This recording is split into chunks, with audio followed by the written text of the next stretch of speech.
안녕하세요. 스며드는 책 읽는 소리 봄향 김미경입니다.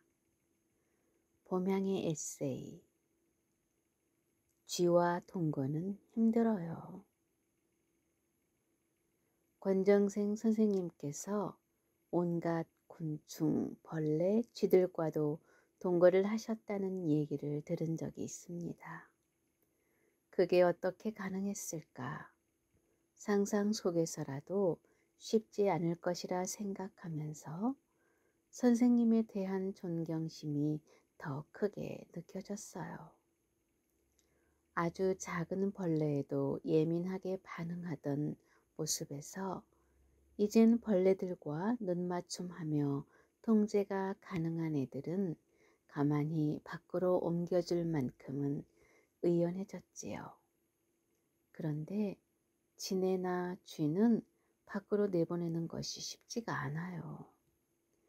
처음에는 매해 식구들이 번갈아 가며 진해에 물려 곤욕을 치르는 바람에 피해를 줬다는 생각에 무자비하게 살충을 했었어요. 하지만 그 일도 여러 번 겪다 보니 뭐하러 들어와서 진해 또한 곤욕을 치를까 안타까운 마음이 들긴 했지만 원하지 않는 살충을 할 수밖에 없었지요. 진해는 나타날 때는 스멀스멀 기어 나오지만 달아날 때는 얼마나 빠른지 자꾸 물려서 응급실을 가게 되고 불편을 겪다 보니 살려서는 내보낼 수가 없어서 사람의 편리함 때문이라는 명목하에 살충을 자행하는 일이 있곤 했어요. 화장실에서 만날 때는 물로 가만히 흘려보낼 수 있으니 그나마 다행이라는 생각이 들어요. 그런데 정말 큰 문제가 생겼어요. 모두가 잠든 고요한 밤이면 부스럭대는 소리에 출저를 찾다가 너무도 맑은 눈을 가진 귀여운 얼굴을 한 쥐와 마주쳤지 뭐예요. 아, 이걸 어쩐다. 처음에는 일단 잡아야겠다는 생각으로 쥐를 잡는 끈끈이를 주문해서 집안 곳곳에 놓아두었어요. 그러던 어느 날 첫 번째 쥐가 냉장고 사이에 있는 좁은 공간에서 끈끈이 덫에 붙어 있는 거예요. 남편에게 부탁해 밖으로 보내놓고 스스로 살아남을지 어떨지는 알 수가 없는 상황이었지요.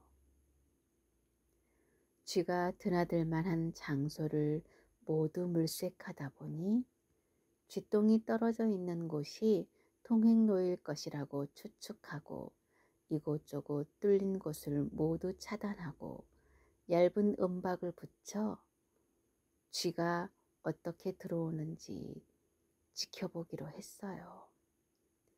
얇은 은박이 어느 날 구멍이 뚫려 쥐가 들어온 것을 알게 되었지요. 그 후로 완벽하게 두꺼운 벽을 만들어 쥐가 들어올 수 없게 만들었고 두세 차례 작업을 반복하다 보니 마침내 차단할 수 있는 장소는 모두 차단해 더 이상 쥐와 만나는 일은 일어나지 않았지요.